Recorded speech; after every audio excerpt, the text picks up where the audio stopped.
Sa diet. Masarap yung isda tsaka bagong. Wow! Delicious! Iba ang galawang anyari, the best!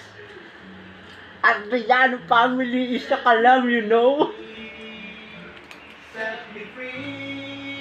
Pasok, batang ano ba tawag doon? Batang tangke. Bigyan mo na exposure, kumakain din. Ilang minutes na? Pwede talaga eh, din yan. Ilang minutes na? Wala pa. Sige. Batang tangke, shout out to you. Da! Healthy! Hey. Taka mo kayo. Tingnan ko. Content is coming to town. Kagab! Balanda ka. Ano, may 1 minute.